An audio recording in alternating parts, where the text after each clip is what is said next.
میرا نام علی ہے۔ یہ جو کہانی میں آپ کو سنانے جا رہا ہوں وہ کسی اور کی نہیں بلکہ میرے اپنے سگے بڑے بھائی طلحہ کی ہے۔ یہ کہانی ایک ایسے خوفناک سلسلے کی ابتدا ہے جس نے ہماری ہستی بستی زندگی کو ہمیشہ کے لیے جہنم بنا دیا۔ ہم لوگ پاکستان کے شہر فیصل آباد کے رہائشی ہیں۔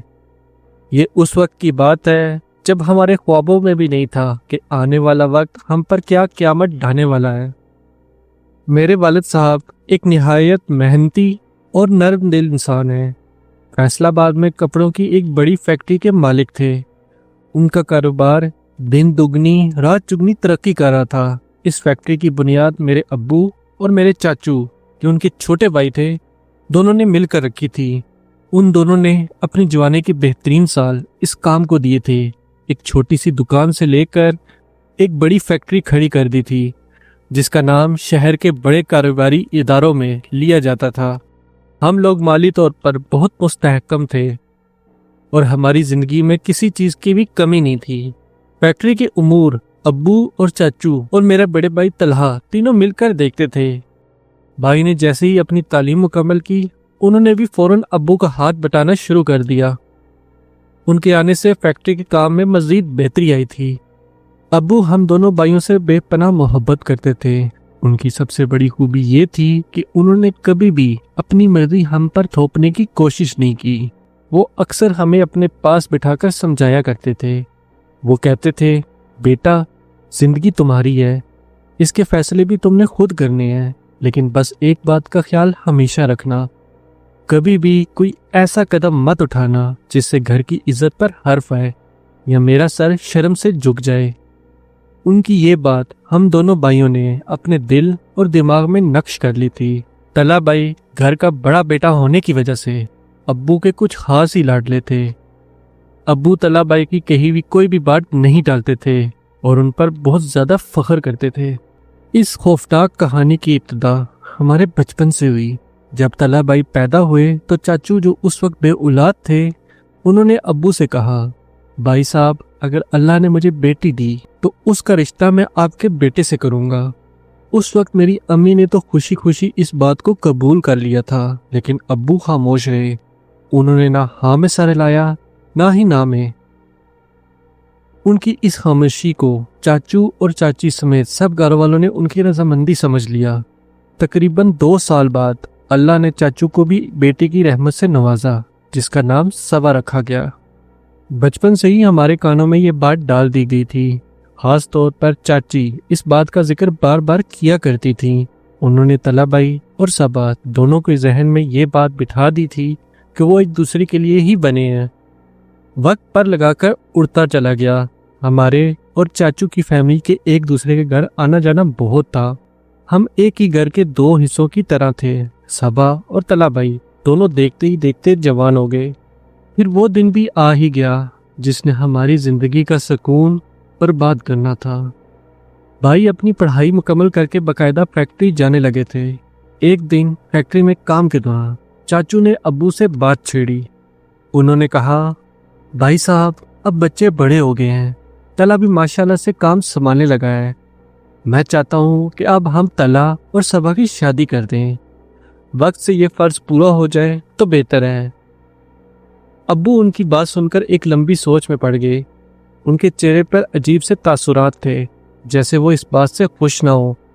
انہوں نے چاچو کو جواب دیا، تم بات تو ٹھیک کر رہے ہو، لیکن یہ بڑی ذمہ داری ہے، مجھے گھر والوں سے اور خاص طور پر طلحہ سے مشورہ کر لینے دو، اس کے لیے مجھے تھوڑا سا وقت چاہیے، اس کے بعد ہی میں کوئی جواب دے سکوں گا۔ اس رات جب ابو گھر لوٹے تو ان کے چہرے پر پریشانی صاف نظر آ رہی تھی۔ انہوں نے امی کو اپنے کمرے میں بلایا اور چاچو کی ہوئی بات ان کے سامنے رکھ دی۔ امی تو یہ سن کر خوش ہو گئیں، وہ تو پہلے سے ہی رشتے کے لیے تیار تھیں، لیکن ابو کا دل کسی نہ انہونے خدشے سے بیٹھا جا رہا تھا۔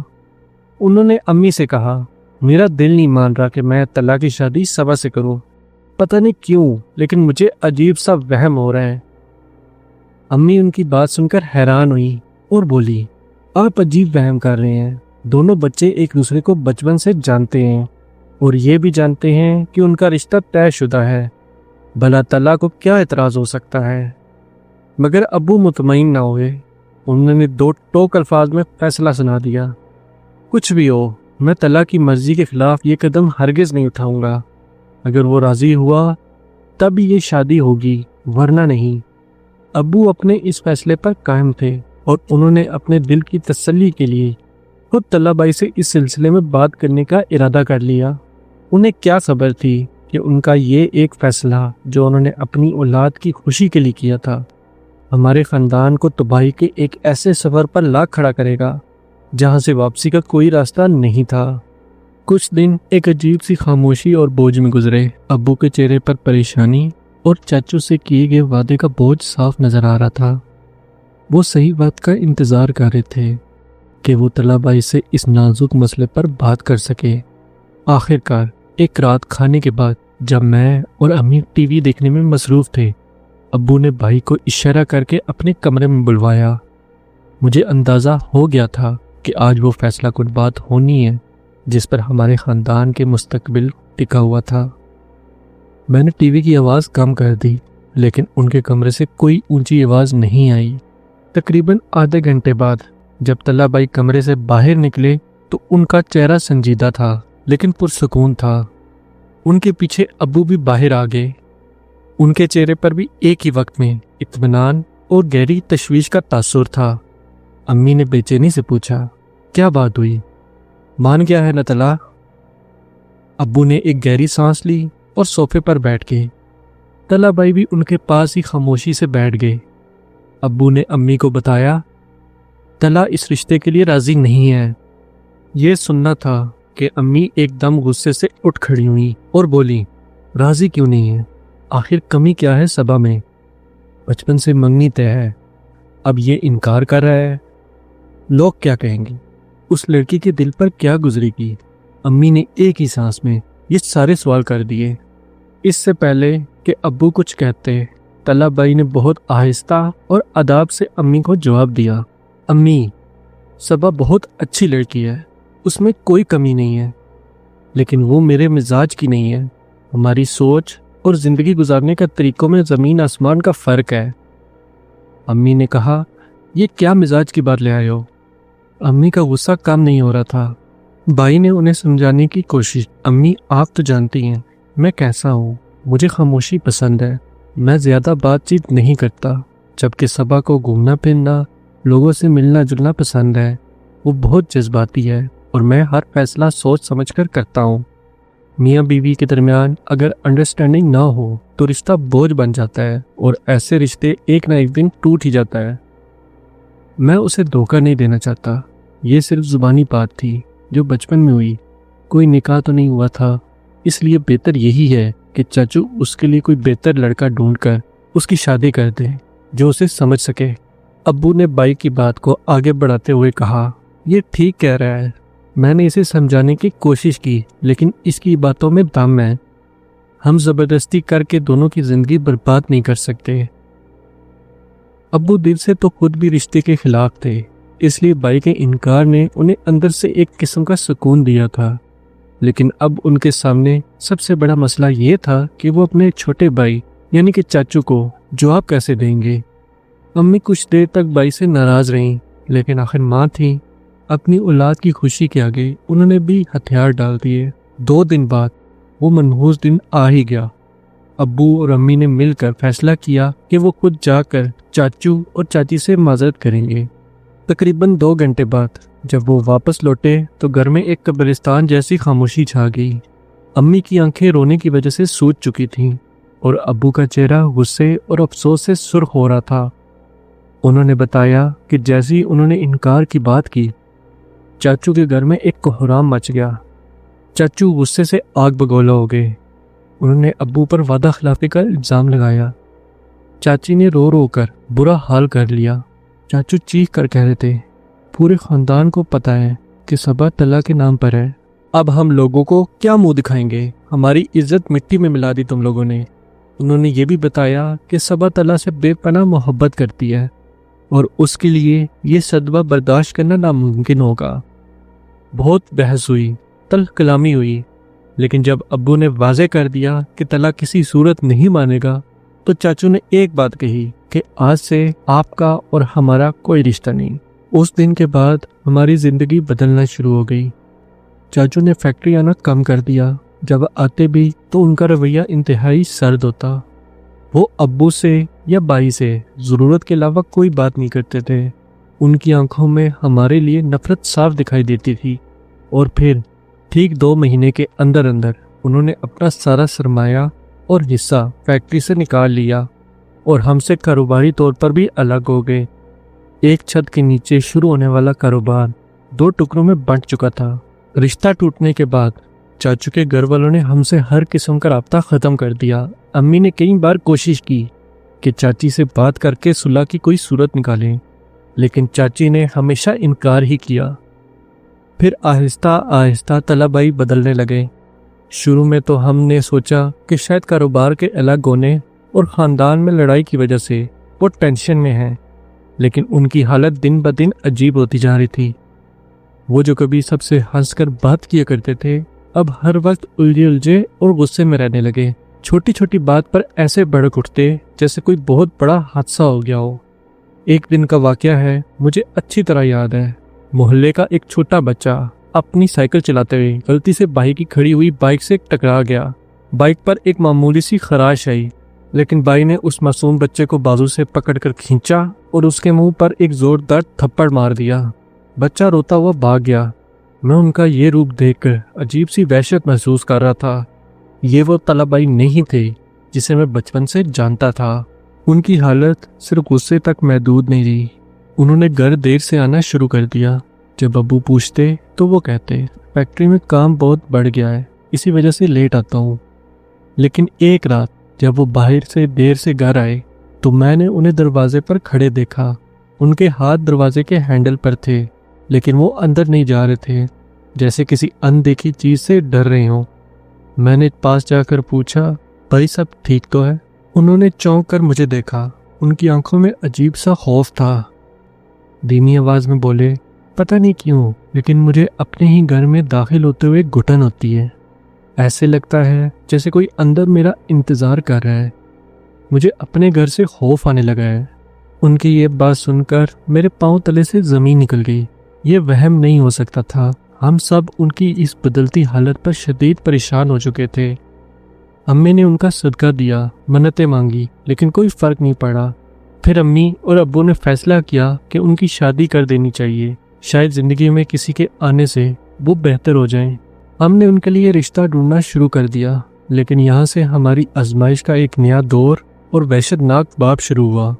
جس گھر میں بھی بات چلتی سب کچھ ٹھیک ہو جاتا، لڑکی والوں کو لڑکا پسند بھی آ جاتا، ہمارا خاندان بھی پسند آ جاتا، لیکن عین وقت پر وہ لوگ کوئی نہ کوئی عجیب سی وجہ بتا کر رشتے سے انکار کر دیتے۔